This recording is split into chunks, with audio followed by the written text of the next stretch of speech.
You are about to hear the most unbelievable audio. These are the people who called 911 for things like a fast food order, a broken nail, or a spider. This is not just a compilation of stupid calls.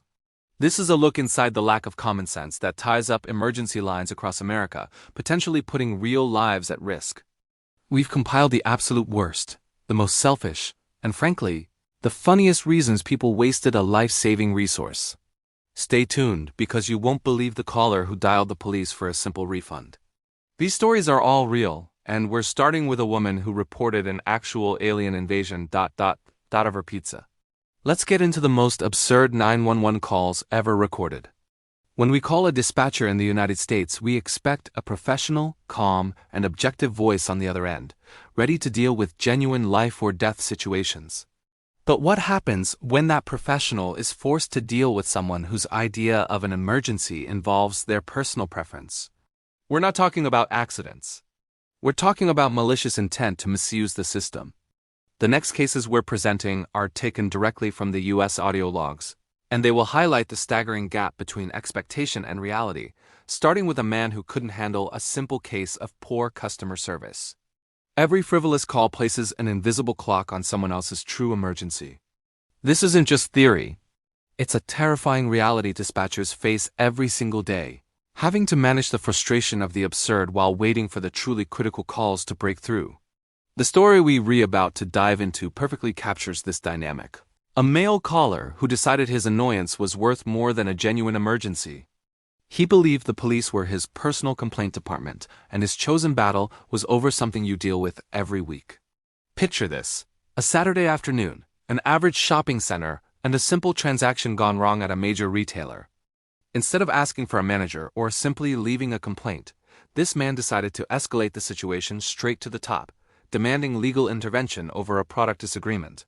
His call wasn't just selfish. It demonstrated a complete detachment from the purpose of emergency services. He dialed 911, and what he said next, and how the dispatcher reacted, is an immediate crash course in entitlement. When you hear the audio clip for this case, focus not only on the caller's utterly ridiculous complaint, but also on the dispatcher's calculated patience and subtle indignation. It's an acting job in real time, where the dispatcher has to remain professional while dealing with something they know is a complete waste of time. This audio provides a rare glimpse into the sheer abuse the American 911 system faces daily from citizens who simply cannot tolerate minor inconveniences. Listen closely, because the reason for his call is almost unbelievable. This case didn't involve violence, theft, or any physical danger, yet the caller was insistent that a squad car needed to be deployed immediately to rectify his financial grievance. He genuinely believed that the police department was responsible for ensuring customer satisfaction, setting the bar incredibly low for our list of most absurd. But before you think that this is the worst you'll hear, remember the woman who called because her pizza toppings were not placed in the correct order? We'll be getting to that one soon, but first, let's listen to this financial complaint that became a police matter. Here we have a perfect starting point for our collection of absurdities. A grown man who called 911 because a retail store would not grant him a specific refund he demanded. Think about the process here. He had a problem, escalated it to management, failed to get his way, and then, rather than accepting the store's policy, he decided his next logical step was to involve armed law enforcement. The dispatcher's initial reaction is pure disbelief, trying to ascertain if there is any actual threat or danger involved, only to be met with a complaint about a dollar amount. Listen to the inflection in the dispatcher's voice as they repeatedly ask, "Sir, are you in physical danger? Is this a life-threatening emergency?" They are trying to coach him back to reality, reminding him exactly what the number 911 is for. His insistence that his consumer rights being violated constitutes an emergency is a clear display of self-importance. The reality is, if this call had lasted 30 seconds longer, it could have potentially delayed help for a genuine traffic accident victim waiting on another line. The visual that should be in your mind right now is the sheer absurdity of a police officer arriving at a retail store, lights flashing only to mediate a discussion about a store return policy. This isn't just selfish. It's an active act of wasting taxpayer money and human resources. The caller's mindset seems to be, if I can't win the argument, I will force the government to win it for me. It sets a dangerous precedent for the misuse of public trust and essential services, all because of a minor inconvenience that was easily solved by walking away. Fortunately, the dispatcher swiftly shuts down his request for police deployment, often resorting to telling the caller they risk a heavy fine for misusing the emergency line. This immediate rejection is a satisfying, albeit brief, payoff for the viewer. But the fact that this man thought it was even an option is the true absurdity. The video you're watching is about to get much stranger as we transition from mere financial entitlement to the truly bizarre reasons people think the police need to intervene in their culinary experiences. If you thought calling the police over a refund was shocking, wait until you hear the next call, which centers entirely on a fast food craving.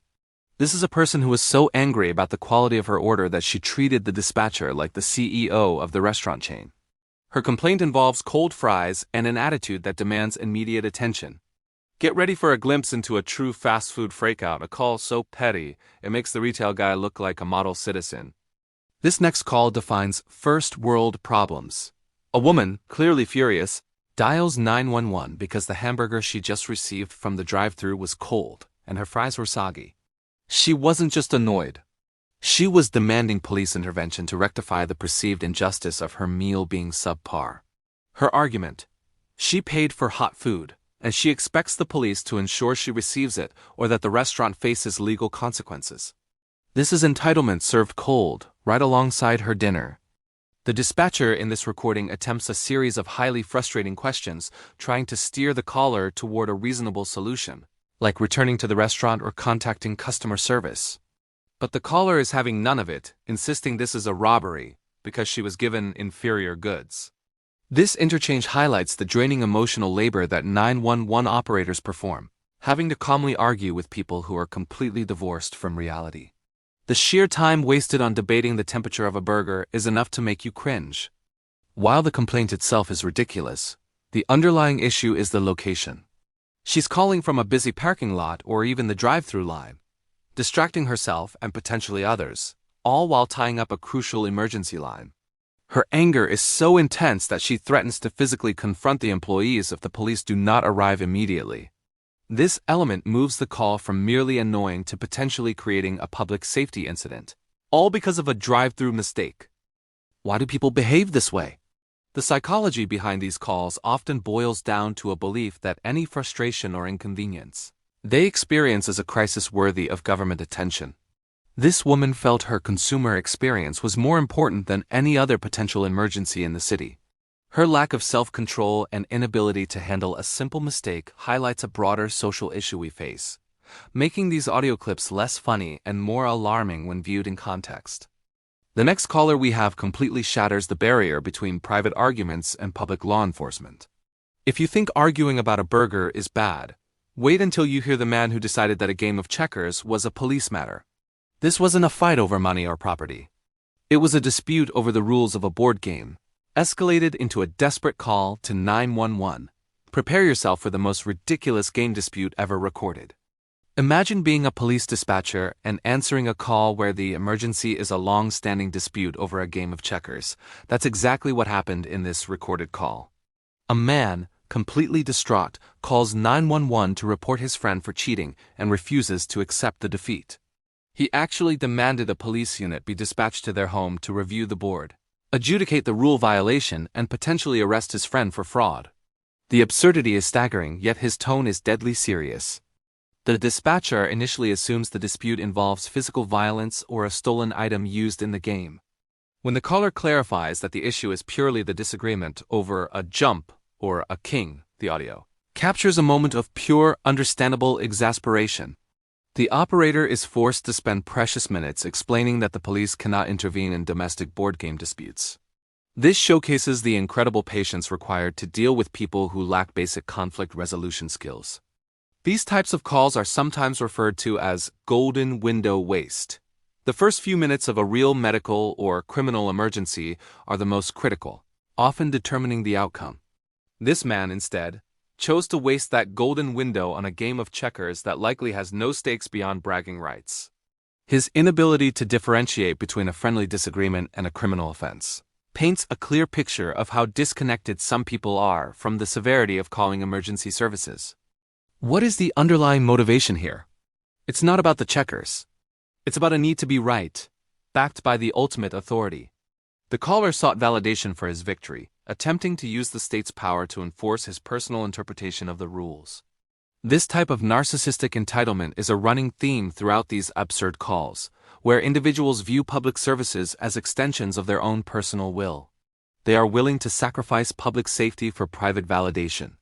This checker game was bizarre, but the next call involves a person who treated a police officer like a chauffeur. This individual actually called 911 to demand a ride home because they missed their bus and felt that law enforcement should be responsible for their transportation.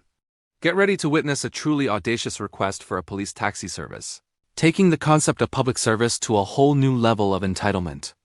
In this next entry, the absurdity reaches a new peak. The caller dials 911 and, without any sense of irony or shame, asks for a police escort or a free ride home because they missed the last bus. They argue that because it's late and they don't have money for a taxi, their transportation failure is now an emergency that requires the mobilization of a police vehicle and an officer's time. The level of entitlement on display here is truly breathtaking and offensive to the spirit of public service. The dispatcher, predictably, has to firmly explain that police services are not a form of public transportation. The caller attempts to manipulate the situation, claiming they might be unsafe if left alone. But the dispatcher is quick to shut down the emotional blackmail. This conversation is a perfect example of a dispatcher's duty to filter out non-emergencies while remaining professional and avoiding condescension, a nearly impossible task given the circumstances. Imagine the opportunity cost here. While this exchange is happening, that police cruiser and officer could be patrolling a high-crime area, responding to a domestic disturbance, or performing life-saving CPR. Instead, they are being asked to act as a free shuttle service for someone who failed to plan their travel properly. This incident is a stark reminder that every single emergency resource has a genuine purpose, and misuse degrades the entire system for everyone. The dispatcher eventually has to issue a stern warning. Continued misuse of 911 for transportation will result in a heavy misdemeanor fine. This is often the only thing that gets through to callers like this, the threat of personal financial consequence. It illustrates the drastic measures required to deter people who view the emergency number as a tool for personal convenience. The audio ends with the caller still grumbling, clearly confused about why the police weren't eager to help them get home. From transportation to missing individuals, but with a twist. The next case we have involves a caller who panicked over something that disappeared from their life. It wasn't a child or an elderly relative. It was something furry and beloved. But the level of hysteria led them to call 911 demanding a police search team. Get ready for a surprisingly dramatic call about a missing beloved item that definitely did not warrant an emergency response. The distress in this caller's voice is undeniable, but the context is what makes it absurd. A woman calls 911 demanding police intervention because her small beloved pet has gone missing from her yard. She is completely hysterical, treating the situation as a level 1 priority crisis, insisting that the police need to mobilize search dogs and a full unit to scour the neighborhood immediately. For her, the emotional trauma is real, but the emergency justification is non-existent. The dispatcher here faces one of the hardest parts of the job, balancing human empathy with professional duty. While the dispatcher can clearly hear the genuine distress and sorrow, they must firmly explain that the police department cannot dedicate manpower to finding lost household animals. They try to guide her to animal control or local shelters, but the caller keeps interrupting, demanding the sound of a police siren to scare the pet back home. The issue here is the caller's assumption that their personal emotional priority supersedes public safety needs. While a lost pet is a sad event, it is not a police matter, especially when actual crimes are being committed concurrently across the city. The dispatcher's refusal to deploy forces eventually leads the caller to a frustrated meltdown, a common pattern in these calls when entitlement meets resistance. The audio provides a heartbreaking yet deeply ridiculous example of misdirected panic. This case ranks high because it involves a completely manufactured crisis driven by emotion rather than objective danger. It's a stark contrast to the earlier complaints about money or food, demonstrating a different type of self-focus. Here, the caller demands emotional labor from the police, expecting them to soothe her distress rather than respond to a threat. The call only ends when the dispatcher disconnects after giving her the correct non-emergency number for animal services. We've heard about cold burgers, lost pets, and checkers, but the final, Most egregious cases often involve a complete fabrication of an emergency.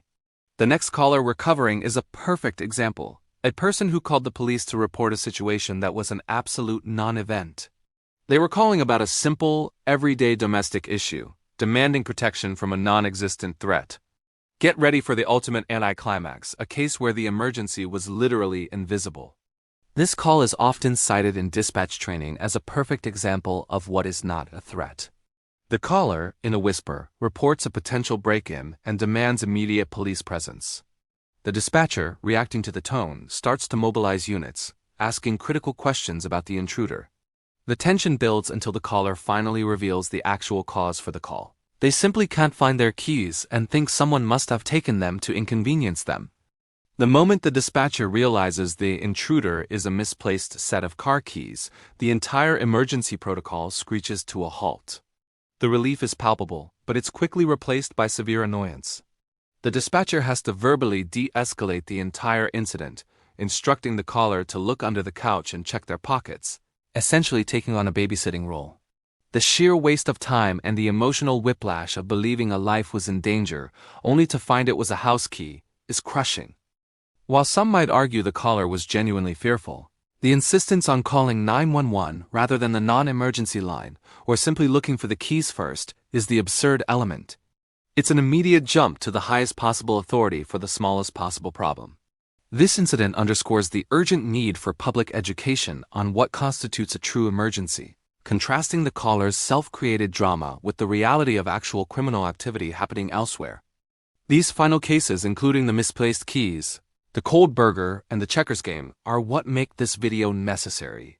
They highlight a social trend of overdependence on emergency services for life's trivialities. The sheer arrogance required to demand police assistance for a lost item or a food order places these individuals in a category of their own. But there's one final thought that ties all these threads together, a unifying theme of entitlement. All these calls, the retail rage, the burger tantrum, the missing key point to a single troubling conclusion about the state of common sense in America. We've seen the most absurd reasons, but what are the very real, very dark long-term consequences of this culture of 911 misuse? Our final section will summarize the danger these calls represent, leaving you with a final powerful message about protecting our emergency system. We have spent this video laughing, cringing, and shaking our heads at the sheer absurdity of these emergency calls, but the cumulative effect is far from funny. Every call we played, from the checkers game to the cold fries, contributes to dispatcher fatigue, slower response times, and degraded public trust. This is the real, measurable damage that comes from treating the 911 line like a concierge service or a complaint box. The system is designed to handle true crisis, not petulant frustration. The unsung heroes in all these recordings are the dispatchers themselves. They are highly trained professionals who must remain calm and focused, even when being screamed at over a minor retail issue.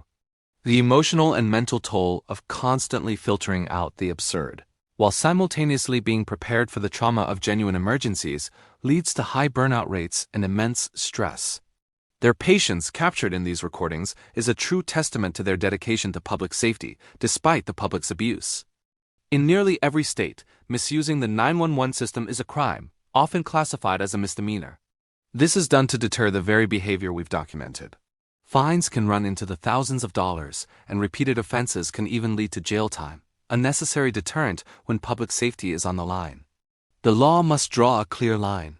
The emergency number is for emergencies, and the consequences for ignoring that are severe and deserved. The takeaway from all these absurd calls is not just the shock factor, it's a desperate call for common sense. Before you dial 911, take a deep breath and ask yourself 3 simple questions. Is someone in physical danger? Is a crime actively being committed? Is there an uncontrollable fire or medical emergency? If the answer to all 3 is no, then the solution is a manager, a non-emergency number, or simply looking for your own damn keys. We hope that hearing these most absurd 911 calls ever recorded has not only entertained you, but also given you a profound respect for the system. Remember their sacrifice and protect that line. Host turns to camera, serious tone. If you found yourself shaking your head at these cases, hit that like button to share this awareness. Now tell us in the comments, Which of these absurd calls shocked you the most, and what is the pettiest reason you've ever heard someone call the non-emergency line? Subscribe for more deep dives into the unbelievable stories of the American system.